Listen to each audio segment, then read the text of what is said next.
નમસ્કાર મિત્રો દેશ અને દુનિયાના સુપરફાસ્ટ સમાચારમાં તમારું સ્વાગત છે। રાજ્યના 27 જિલ્લામાં એસઆઈઆરની કામગીરી પૂર્ણ। ભારતીય ચૂંટણી પંચ દ્વારા ગુજરાતમાં ચાલી રહેલી એસઆઈઆરની કામગીરીમાં રાજ્યના 27 જિલ્લામાં 100% કામગીરી પૂર્ણ થઈ ગઈ છે। તપાસ દરમિયાન જે આંકડા સામે આવ્યા છે તેમાં 40.44 લાખ મતદારોનું કાયમી સ્થળાંતર થયું છે।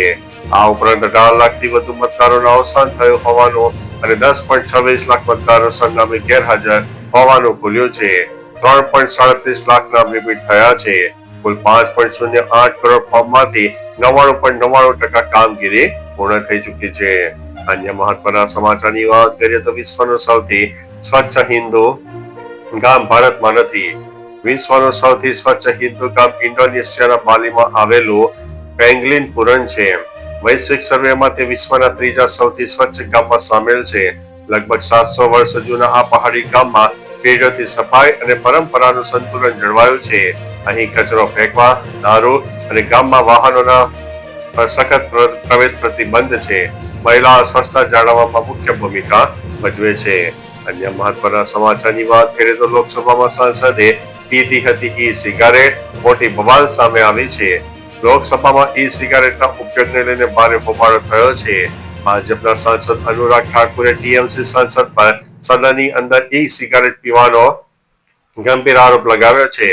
ઠાકુરે કહ્યું છે કે જ્યારે દેશભરમાં ઈ સિગારેટ પર પ્રતિબંધ છે ત્યારે સંસદમાં તેનું સેવન કરી રહ્યા છે। આના પર લોકસભા સ્પીકર ઓમ બિરલાએ નારાજગી વ્યક્ત કરીને કહ્યું કે આ મામલો ધ્યાનમાં લેવામાં આવ્યો છે અને કાર્યવાહી કરવામાં આવશે। અન્ય મહત્વના સમાચારની વાત કરીએ તો પીએમ મોદીને મેલોનીએ ઇટાલી આવવાનું આમંત્રણ આપ્યું છે। ઇટાલીના વિદેશ મંત્રી એન્ટોનિયાનો તાજનીએ વડાપ્રધાન નરેન્દ્ર મોદી સાથેની મુલાકાતને સકારાત્મક ગણાવી છે। આ દરમિયાન તેમણે ઇટાલીના પીએમ જ્યોર્જિયા મેલોની વતી પીએમ મોદીને 2026માં ઇટાલીની મુલાકાત લેવા માટે આમંત્રણ આપ્યું છે, જેમાં પીએમ મોદીએ સ્વીકાર કર્યો છે। તાજાનીએ જણાવ્યું છે કે ભારત ઇટાલી સંબંધો નવા તબક્કામાં પ્રવેશી રહ્યા છે અને આગામી વર્ષોમાં સહયોગ વધુ વેગ પકડશે। અન્ય મહત્વના સમાચારની વાત કરીએ તો 15,762 શિક્ષકોની જગ્યા માટે ભરતી। કેન્દ્રીય વિદ્યાલય અને નવોદય વિદ્યાલય માટે ચાલી રહેલી ભરતી પ્રક્રિયા હેઠળ પદોની સંખ્યામાં વધારો કરાયો છે।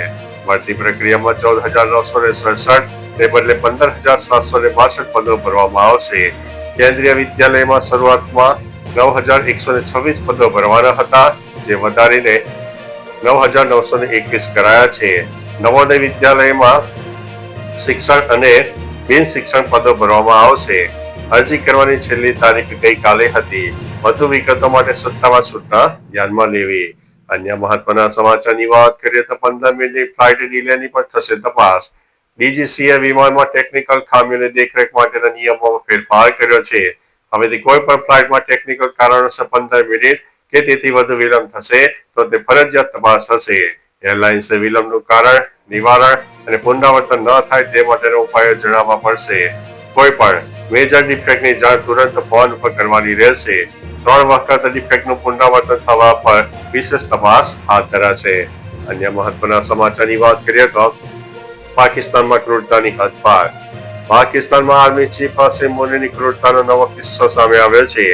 અદિયાલા જેલ બહાર ઇમરાન ખાનની મુલાકાત માટે વિરોધ પ્રદર્શન કરી રહેલી તેમની વૃદ્ધ બહેનો હલીમા અને ઉજમા ખાન ઉપર પોલીસ દ્વારા બરફનું ઠંડુ પાણી છાંટવામાં આવતા ભારે હોબાળો થયો છે। પીટીઆઈએ આ કૃત્યને અમાનવીય ગણાવ્યું છે અને આર્મી ચીફ ઉપર માનસિક ત્રાસ આપવાનો આરોપ લગાવ્યો છે। અન્ય મહત્વના સમાચારની વાત કરીએ તો જ્ઞાનીબેન ઠાકોરને ભુવાની ખુલ્લી ચેલેન્જ। સાંસદ જ્ઞાનીબેન ઠાકોરના ભુવાઓ પ્રત્યેના નિવેદન બાદ થરાદના એક ભુવાએ વિડીયો દ્વારા જ્ઞાનીબેનને ખુલ્લો પડકાર ફેંકતા કહ્યું છે કે બધા ભુવા ખોટા હોતા નથી। હું કાળુ હીરાની 32ની મેલડી ધૂણું છું। ભુવાએ દાવો કર્યો છે કે રાધનપુર, બાબર, દિયોદર અને સુઈગામ વિસ્તારમાં તેની 5,000 બાધા ચાલે છે। તેણે જ્ઞાનીબેનને ચેતવણી આપતા કહ્યું છે કે હવે પછી બોલો તો વિચારીને બોલજો, નહીંતર હું નામ લઈને બોલીશ। અન્ય મહત્વના સમાચારની વાત કરીએ તો બોલિવૂડમાં મારી તકો છીનવાઈ ગઈ હતી। અબુધાબીમાં આયોજિત બ્રિજ સમિટમાં અભિનેત્રી પ્રિયંકા ચોપડાએ ભારતના પોતાના કરિયરની શરૂઆતની વાત કરી। તેમણે જણાવ્યું છે કે શરૂઆતમાં તેમની પાસે ના કહેવાનો કોઈ વિશેષ અધિકાર નહોતો અને તેમની પાસેથી તકો છીનવી લેવામાં આવી હતી. પ્રિયંકાએ કહ્યું છે કે એક વર્ષમાં તેમની 6 ફિલ્મો સતત ફ્લોપ થઈ, જેના કારણે લોકો તેમને કાસ્ટ કરતા ડરતા હતા. તેથી ટકી રહેવા માટે તેમણે ખુદ માટે નવી તકો ઊભી કરવી પડી. અન્ય મહત્વના સમાચારની વાત કરીએ તો જ્ઞાનીબેનને લીધા હતા બુવાજીના આશીર્વાદ. ઠાકોર સમાજને બુવાથી દૂર રહેવાને બહેનોને દશામાના વ્રત ન કરવા જેવી અનેક સલાહ આપનાર સાંસદ જ્ઞાનીબેન ઠાકોરે એક બુવાજીએ ચેલેન્જ આપી છે. તેમણે કહ્યું છે કે ડોક્ટર ન કરી શકે તે હું 5 મિનિટમાં કરી દેખાડું. જ્ઞાનીબેનના બુવા અંગેના નિવેદનને લઈને રાજકારણ ગરમાયું છે. હવે સાંસદ બનતા પહેલા જ્ઞાનીબેનને રઘુનાથપુરી આશ્રમ કુળજી બુવાજીના આશીર્વાદ લીધા અને તેમની તસવીરો વાયરલ થઈ છે. તો ચાલો મિત્રો, ફરીથી દેશ અને દુનિયાના સુપરફાસ્ટ સમાચાર લઈને મળતા રહીશું. ત્યાં સુધી અમને રજા આપશો. નમસ્તે.